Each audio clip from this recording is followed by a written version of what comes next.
2. Sapagkat ibig ko na inyong maalaman kung gaano kalaki ang aking pagpipilit dahil sa inyo, at sa nga sa Laodicea, at sa lahat na hindi nakakita ng mukha ko sa laman, upang mga aliw ang kanilang mga puso sa kanilang pagkakalakip sa pag-ibig,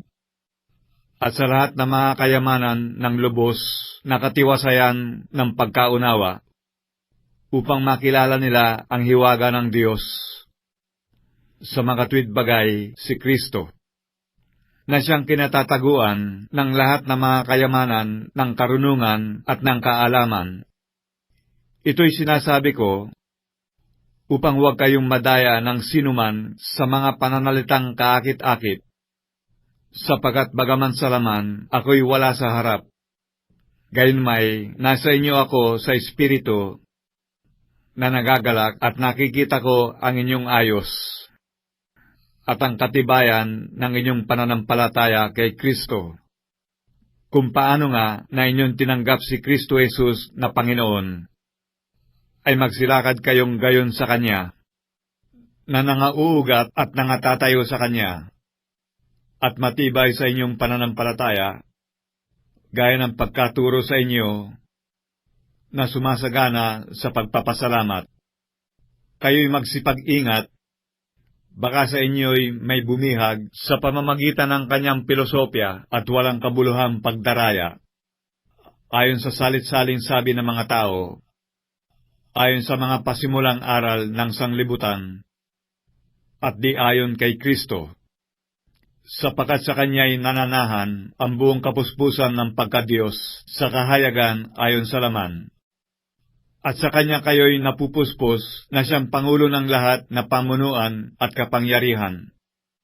na sa kanya ay tinuli rin naman kayo ng pagtutuling hindi gawa ng mga kamay,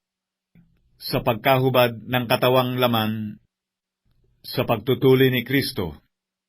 na nangalibing nakalakip niya sa bautismo, na kayo na may muling binuhay nakalakip niya, sa pamamagitan ng pananampalataya sa paggawa ng Diyos, na muling bumangon sa Kanya sa mga patay. At nang kayo'y mga patay dahil sa inyong mga kasalanan, at sa di pagtutuli ng inyong laman ay Kanyang binuhay kayo nakalakip niya, na ipinatawad sa atin ang atin lahat na mga kasalanan, na pinawi ang usapang nasusulat sa mga palatuntunan laban sa atin, na hindi na ayon sa atin, at ito'y kanyang inalis, na ipinako sa krus. Pagkasamsam sa mga pamunuan at sa mga kapangyarihan, sila'y mga inilagay niya sa hayag na kahihiyan, na nagtatagumpay siya sa kanila sa bagay na ito. Sino man nga ay huwag humatol sa inyo tungkol sa pagkain, o sa pag-inom, o tungkol sa kapistahan, o bagong buwan, o araw ng Sabat, na isang anino ng mga bagay na magsisidating. Ngunit ang katawan ay kay Kristo. Sino man ay huwag manakawan ng gantimpala sa inyo sa pamamagitan ng kusang pagpapakababa at pagsamba sa mga anghel, na nananatili sa mga bagay na kanyang nakita, na nagpapalalo ng walang kabuluhan, sa pamamagitan ng kanyang akalang ukol sa laman,